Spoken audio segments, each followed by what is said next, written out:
Story number 1. The KFC and the mysterious deaths. It was a small town, one of those places where everyone knew everyone else's business.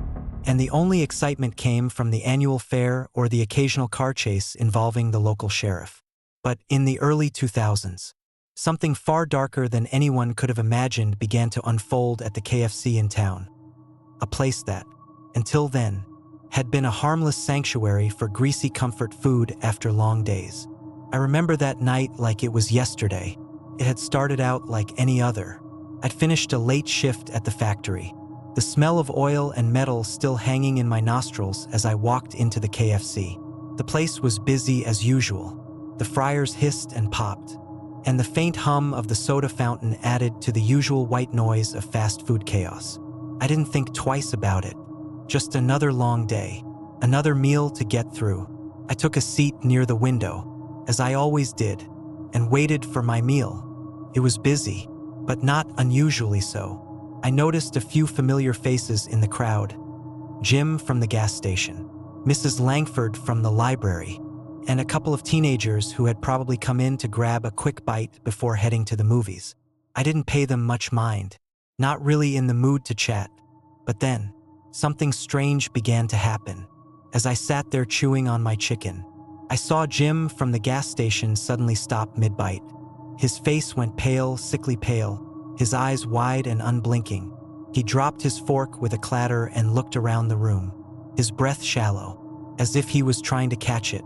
He opened his mouth, as though he was about to say something, but nothing came out. Then, without warning, he collapsed face first onto the table. First, I thought he might have choked, but no. There was no gasp, no sound of a struggle, just a sudden, violent fall. The room froze, people screamed, some rushed over to him. But I knew in that moment, Jim was gone. Paramedics were called. Of course, they arrived quickly and tried to revive him. But it was no use. Jim was dead, just like that. No explanation, no warning. The room fell silent. The bustling fast food joint now transformed into a scene from a nightmare. But this wasn't the end of it. Over the next few weeks, strange things began happening. It wasn't just Jim's death that unsettled people. There was something wrong about the whole place now. Something unspoken.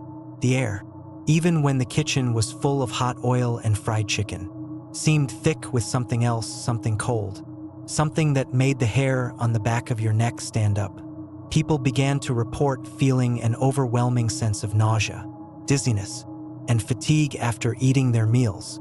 And just like Jim, others began collapsing. Some were found unconscious, others had seizures, and one woman even died at her table, just like him.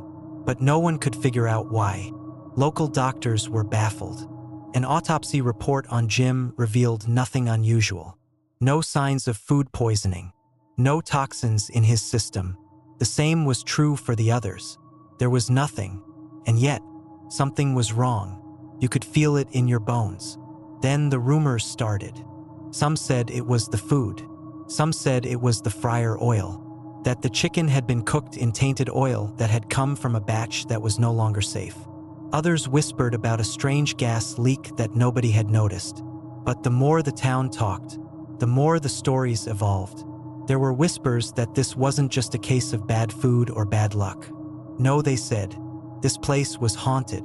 The KFC, they said, had been built on the site of an old tavern that had burned down decades ago. During Prohibition, the tavern had been the site of a gruesome crime, rumors of illegal activity, of people who had been murdered or disappeared, their bodies buried in unmarked graves. The spirits, so the stories went, never left. And when the KFC was built, the spirits of the dead had taken residence, attaching themselves to the building, to the food, to the people who dared to enter. And then, the hauntings started. People reported strange sounds at night, faint whispers and creaking floorboards when the restaurant was empty. Some workers swore they saw things out of the corner of their eyes, shadows moving when there was no one around. One night, a manager claimed to hear laughter in the back when the restaurant was closed, a sound so unsettling that it made him call in the police. They found nothing. But the worst was yet to come. As the deaths continued, people began avoiding the KFC. Business slowed to a crawl. The town was gripped by fear. It was as though the restaurant was a cursed place, a black hole of malevolent energy that drained the life from those who stepped inside. I remember the last time I went. It was weeks after Jim's death, and the place had become a ghost town. I don't know why I went back. I guess I just needed to know what was going on, to see it for myself. The lights were dim, the air heavy with the scent of something rotten. I sat at the same table, staring at my meal, but I couldn't bring myself to eat. Every time I picked up a piece of chicken, I felt that same sickness creeping over me. It wasn't food poisoning. It was something deeper, something sinister. And then, as I was about to leave, I saw it, a figure, standing in the corner of the room. At first, I thought it was just a trick of the light, but as my eyes adjusted, I saw it more clearly. A shadow, a shape, standing there with hollow eyes, its face twisted into an expression of pain. The figure didn't move. It just stared at me, watching me, waiting. I bolted from the restaurant, and I never went back. The KFC was shut down soon after. The town held its breath as the investigators combed through the place. Looking for answers, they found nothing, no trace of food poisoning, no foul play, nothing that could explain the deaths. It was as if the building itself had claimed the lives of those unlucky enough to eat there. A few months later, the KFC was torn down, and a new building went up in its place. But the stories didn't stop. The locals still talk about the haunted KFC, the cursed chicken that killed Jim and the others. And when you pass by that spot today, you might feel the hairs on the back of your neck stand up, just like I did, because some things aren't meant to be explained. Some places should be left alone. Story number 2. The haunted KFC of Manchester. I had never thought of a fast food joint as a place to find fear. The greasy smell of fried chicken, the hum of the fryers, the clang of trays being stacked, these were all signs of comfort, routine, the dull rhythm of everyday life. But then, I found myself standing in that KFC in Manchester one cold night in 2014, and everything changed. Started off normal, just like any other night. I had been working late at the office, the kind of grind that eats at your soul and leaves you questioning your choices in life. I was starving, and nothing in this world could sate my hunger like KFC. The store was only a few blocks away, and I knew I wouldn't find anything better. So I walked in, ordered my meal, and sat down to wait. But as I stepped through the door, something was wrong. It wasn't obvious at first, but there was an unease that hung in the air like the remnants of a bad dream. The lights flickered just a little too much for comfort, and there was an unnatural chill. Despite the warmth of the cooking oil and hot trays, I brushed it off. It was late. I was tired. My mind was probably playing tricks on me. But as I took my seat, the feeling didn't go away. In fact, it seemed to grow, slowly seeping into my bones. I wasn't the only one who noticed. There was a man sitting near the window, staring out into the night, his eyes glazed over. I thought he was just lost in his thoughts, until I saw the way his hand gripped the edge of the table. It wasn't the grip of someone deep in thought.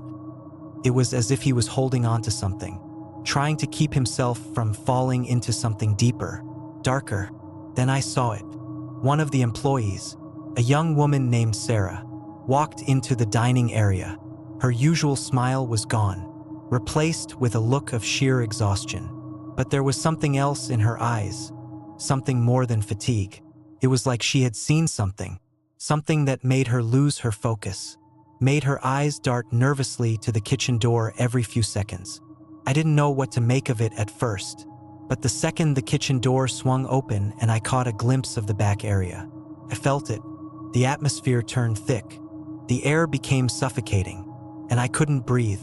It was as though the walls were closing in on me, and everything around me was suddenly wrong. It was then that I heard the first whisper. First, I thought it was just the wind, or maybe a trick of the mind.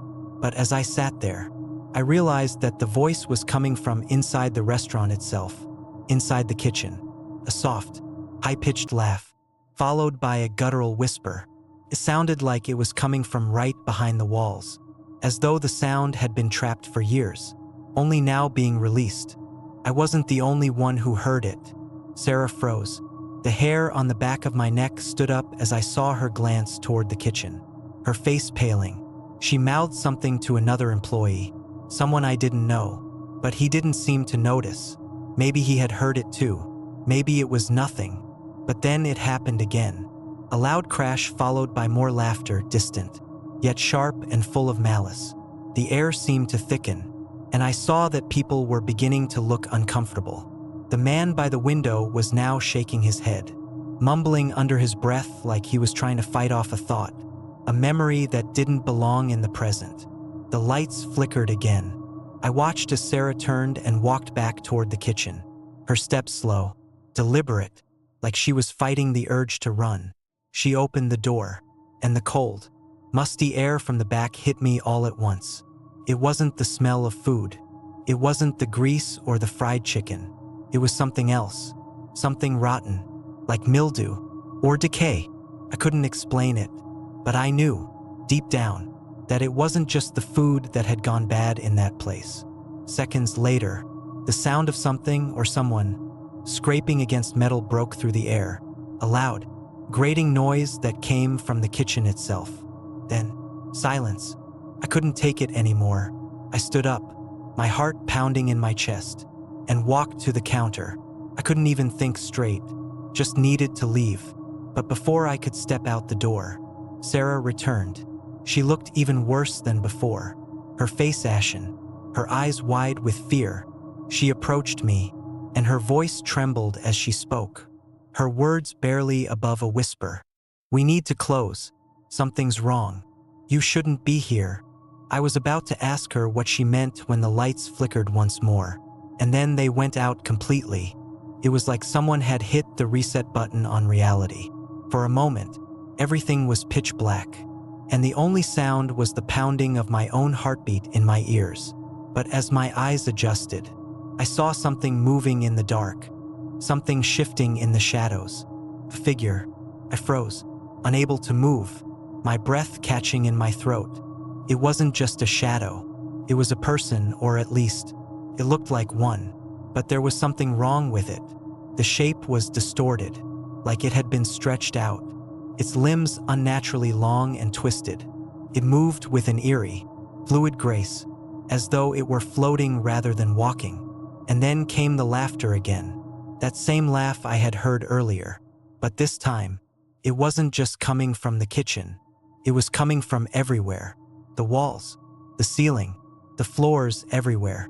I don't know how long I stood there, paralyzed with fear. Time had lost all meaning. I didn't hear Sarah anymore. I didn't hear anything but that horrible, mocking laugh that filled the air. Finally, the lights flickered back on, and the figure was gone. The kitchen door slammed open, and the employees started running out. They looked just as frightened as I felt. They didn't say a word, just started grabbing their things, heading for the back door, fleeing the restaurant like they were escaping something far worse than a haunted fast food joint. I don't know how I made it out of there. My legs were weak, my mind was hazy, and my heart felt like it was going to explode. But I got into my car, slammed the door, and drove away as fast as I could. I tried to tell people what happened, but no one believed me. I know what I saw, though. I know what I felt. Something was wrong in that KFC. Something that went beyond a simple haunting or some prank by employees.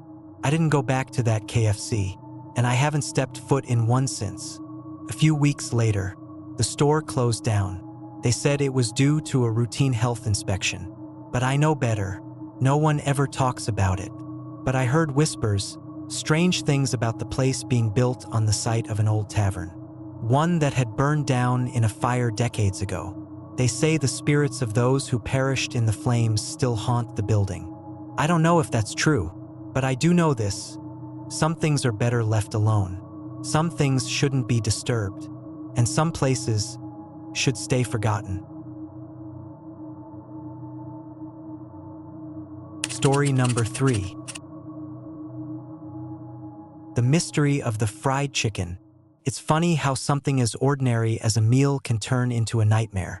You walk into a fast food joint, hungry and tired, looking for nothing more than a simple, greasy fix.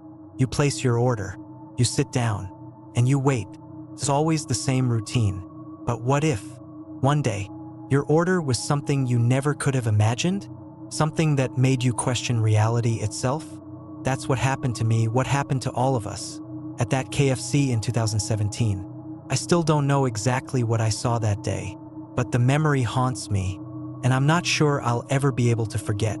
Maybe I shouldn't have gone to that KFC. Maybe I should have just stayed home. But it was a long drive, and I was hungry, so I pulled into the parking lot like I'd done 100 times before, thinking nothing of it.